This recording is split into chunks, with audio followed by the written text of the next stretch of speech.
दोस्तों आज हम पढ़ेंगे मुस्लिम लीग। आईसीएसई हिस्ट्री का जो लेटेस्ट सिलेबस है उसके अकॉर्डिंग आपको पढ़ाऊंगा। बिल्कुल आसान करके पढ़ेंगे हम लोग, ठीक है। देखो, हिंदुस्तान में सबसे बड़ी पार्टी कौन सी थी? कांग्रेस थी। कांग्रेस सारे हिंदुस्तानियों को रिप्रेजेंट कर रही थी। तो अंग्रेज़ों ने क्या करा सर? मुसलमानों को भड़काया, बेवकूफ़ बनाया। मुसलमानों से अंग्रेज़ों ने कहा कि कांग्रेस तो हिंदुओं की पार्टी है, तुम्हारा यहाँ पर क्या है? कौन है तुम्हारा? तुम्हें कौन रिप्रेजेंट कर रहा है? मुसलमानों को कौन रिप्रेजेंट कर रहा है? कोई भी तो नहीं। देखो, अंग्रेज़ जानते थे कि अगर हिंदू और मुसलमान इस तरह से एक होकर रहे ना, तो बहुत जल्द उन्हें हिंदुस्तान से भागना पड़ेगा। तो अंग्रेज़ों ने यहाँ पर डिवाइड एंड रूल पॉलिसी को अपनाया, मुसलमानों को बेवकूफ़ बनाया और कहा कि तुम्हारा तो इस देश में कोई भी नहीं है। मुसलमानों से कहा कि तुम्हें भी अपनी पार्टी बनानी चाहिए, जैसे हिंदुओं की कांग्रेस है वैसे तुम भी अपनी एक पार्टी बनाओ। अब मुसलमानों ने सोचा कि यार बात तो सही है, हमारी तो कोई पार्टी नहीं है, कांग्रेस की तरह हमारी भी एक पार्टी होनी चाहिए, मुसलमानों को रिप्रेजेंट करे, मुसलमानों की बात को सुने। तो इसीलिए मुस्लिम लीग को बनाया गया। आपके सिलेबस में ये नहीं है कि मुस्लिम लीग कैसे बनाई, क्या क्या इवेंट्स हुए, क्या फैक्टर्स रहे, ये सब आपके सिलेबस में कट हो चुका है। तो इसीलिए बहुत ब्रीफली आपको समझाया है कि मुस्लिम लीग को बनाया गया था ताकि वो कांग्रेस की तरह सिर्फ और सिर्फ मुसलमानों को रिप्रेजेंट कर सके देश में। दिसंबर 1906 में मोहम्मदन एजुकेशनल कॉन्फ्रेंस हुई। मोहम्मद एजुकेशनल कॉन्फ्रेंस बहुत पहले से चलती हुई आ रही थी। सर सैयद अहमद ख़ान ने इसे स्टार्ट किया था 1886 में, तो ये कोई नई नहीं थी, बहुत पुरानी थी। सर सैयद अहमद ख़ान ने कहा था कि यहाँ पर ना किसी भी तरह का टॉपिक डिस्कस किया जा सकता है, लेकिन पॉलिटिक्स नहीं होगी। जो कोई भी बात होगी वो सोशल इश्यूज़ के ऊपर होगी। तो ये बहुत पहले से चलती हुई आ रही थी कॉन्फ्रेंस। हालांकि आपकी किताब में नहीं है लिखा हुआ, लेकिन थोड़ा सा आपको बता रहा हूँ, एक्स्ट्रा आपको पता होना चाहिए, तभी मज़ा आएगा पढ़ने में और तभी आपके डाउट्स भी क्लियर होंगे। मैं चाहता हूँ कि आपके समझ में आए पूरी तरह से। अब कुछ बातें ऐसी होती हैं जो किताब में नहीं होती, क्योंकि किताब में काफ़ी लिमिटेड है। बाकी लाइन टू लाइन पढ़ाने वाले तो 36 चैनल हैं जो आपको हिंदी में मीनिंग बताएंगे। मेरा मोटिव ये है कि आपके समझ में आना चाहिए। एक जगह है ढाका। अब ये बांग्लादेश की कैपिटल है, लेकिन पहले ये आज़ादी से पहले हिंदुस्तान का हिस्सा था। तो ढाका के नवाब हुआ करते थे नवाब सलीमुल्लाह। नवाब सलीमुल्लाह की प्रेसिडेंटशिप के अंडर 1906 की कॉन्फ्रेंस बैठी। मोहम्मदन एजुकेशनल कॉन्फ्रेंस के बारे में बात कर रहा हूँ। 1906 में बैठी और प्रेसिडेंटशिप थी नवाब सलीमुल्लाह की। तो जब बैठक बैठी 1906 में, कॉन्फ्रेंस हुई, उसमें इन लोगों ने सारे रूल्स को तोड़ दिया। कोई देश के हित की बात नहीं हुई यहाँ पर कॉन्फ्रेंस में, जबकि इस कॉन्फ्रेंस को बनाया गया था ताकि सोशल इश्यूज़ को डिस्कस किया जा सके। यहाँ पर कोई भी पॉलिटिक्स करना मना था। लेकिन इस बार पॉलिटिकल डिस्कशन हुआ। कॉन्फ्रेंस में तकरीबन 3000 लोगों का काफ़िला पहुँच गया, काफ़ी भीड़ पहुँची वहाँ पर। तो कॉन्फ्रेंस में डिसाइड हुआ कि भाई हिंदुओं के लिए तो कांग्रेस पार्टी है, मुसलमानों के लिए भी कोई पार्टी होनी चाहिए।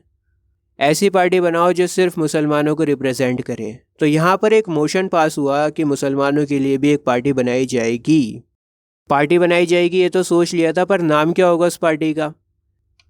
तो ढाका के नवाब सलीमुल्लाह ने कहा ऑल इंडिया मुस्लिम लीग। ये नाम कैसा रहेगा भाई? वाह वाह वाह वाह वाह, सुभान अल्लाह, मज़ा आ गया मियाँ। जो लोग भी वहाँ पर मौजूद थे सभी लोग खुश हो गए नाम को सुनकर, और ऑल इंडिया मुस्लिम लीग के नाम से एक पार्टी को बनाया गया और ऐसे करके नाम पड़ा ऑल इंडिया मुस्लिम लीग का।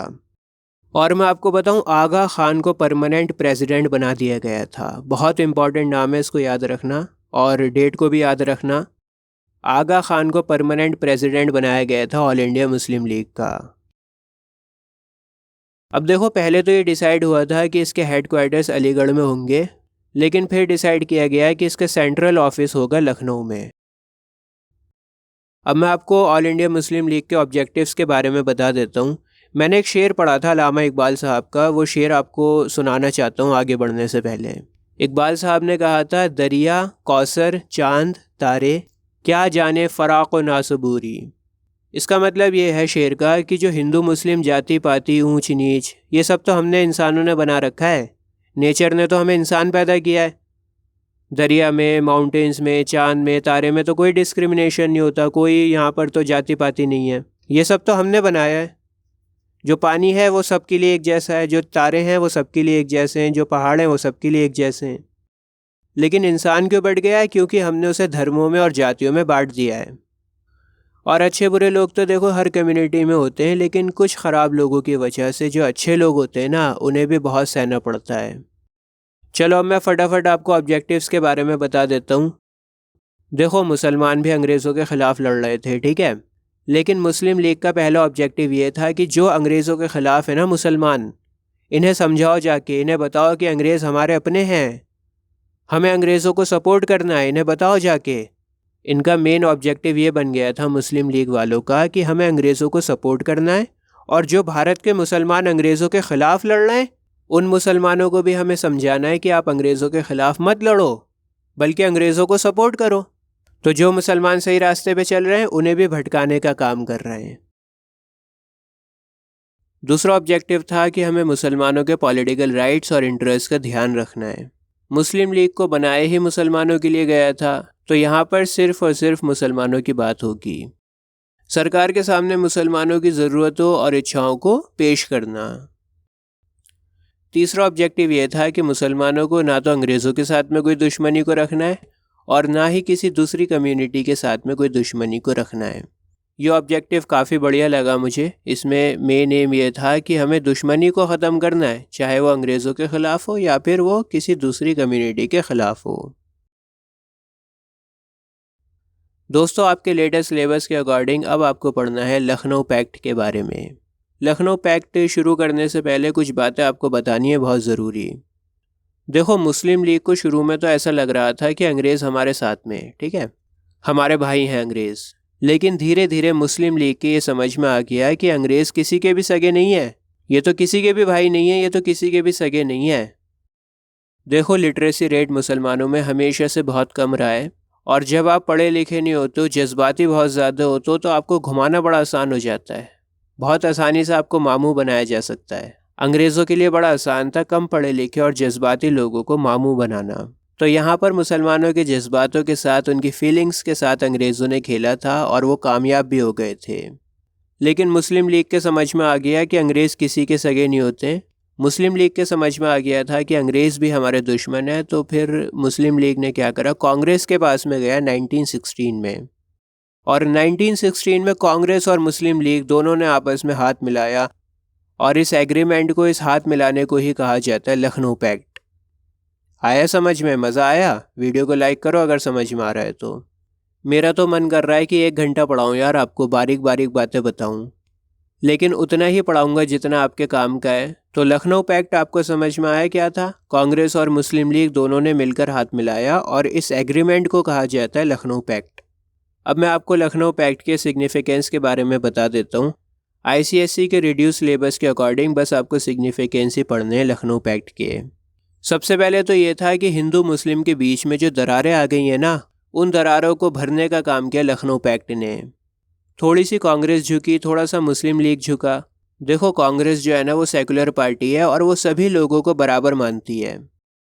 लेकिन मुस्लिम लीग ने कहा कि हमें तो सेपरेट इलेक्टोरेट चाहिए अपने लिए। सेपरेट इलेक्टोरेट के बारे में समझा देता हूँ आपको, थोड़ा सा टाइम लगेगा लेकिन मज़ा आएगा आपको। हालांकि आपकी किताब में नहीं लिखा हुआ, लेकिन कॉन्सेप्ट का क्लियर होना बहुत ज़रूरी है। देखो, मुस्लिम लीग ने ये डिमांड करी कांग्रेस से कि जिन इलाकों में मुसलमानों की आबादी ज़्यादा है, वहाँ पर सिर्फ़ और सिर्फ मुसलमान कैंडिडेट ही खड़ा हो सकता है, और उस इलाके में जो वोट डालेंगे ना, वो भी सारे मुसलमान ही होंगे।